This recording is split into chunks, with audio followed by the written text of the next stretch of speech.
Why is Russia suddenly accusing Ukraine of launching a massive drone attack on Putin's personal residence? And how is this threatening to derail peace talks? On December 29, 2025, Russian Foreign Minister Sergei Lavrov made a stunning announcement to TASS state media. Russia claims Ukraine launched 91 long-range drones overnight targeting President Putin's official residence in the Novgorod region, roughly halfway between Moscow and St. Petersburg. Lavrov said all drones were shot down by Russian air defenses, with no casualties or damage. But he warned such reckless actions will not go unanswered. The targets of retaliatory strikes and the timing have been determined. Ukrainian President Volodymyr Zelensky immediately fired back, calling the claim a complete fabrication and typical Russian lies. The accusation comes just hours after Zelensky's marathon meeting with Trump at Mar-a-Lago, where they discussed a revised peace plan. The timing is politically explosive. This alleged drone strike happened right after Trump and Zelensky's 3-hour meeting, where they reportedly reached 90% agreement on a 15-year US security guarantee for Ukraine.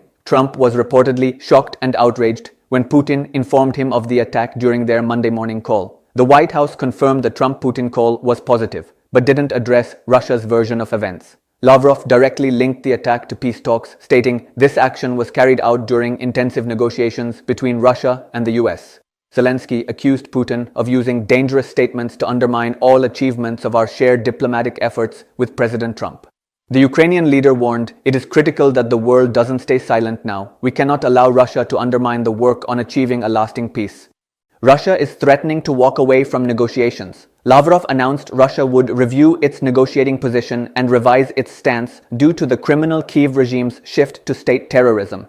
However, he added, Russia does not intend to withdraw from talks with the US, leaving a contradictory message. Yuri Ushakov, Putin's foreign policy aide, said Trump was shocked and told Putin the attack would affect the US approach to working with Zelensky. This creates a massive dilemma for Trump. Does he side with Putin's narrative or back Zelensky's denial? The claim follows a pattern of Russian escalation tactics. Experts note Russia has previously used alleged attacks on high-value targets to justify escalating strikes on Ukrainian cities. Zelensky pointed out Russia has already targeted Kyiv's cabinet of ministers' building and civilian infrastructure. The Novgorod region residence, likely the Valdai presidential complex, is one of Putin's most secretive and heavily guarded properties. In 2012, opponents claimed Putin owned 20 palaces. Co-author Boris Nemtsov was assassinated in 2015. The location's secrecy makes verifying the attack nearly impossible, giving Russia narrative control. The peace deal hangs in the balance. The alleged attack threatens to derail Trump's peace efforts just as progress seemed within reach. Unresolved issues remain.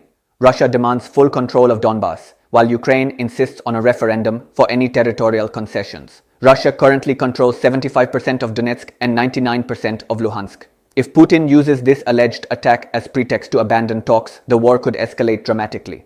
Trump's credibility as a peacemaker and his relationship with both leaders faces its biggest test yet. What do you think? Should the international community immediately investigate Russia's drone attack claims before peace talks collapse? Or is this just fabricated Russian propaganda to justify more attacks on Ukraine? Drop your thoughts below.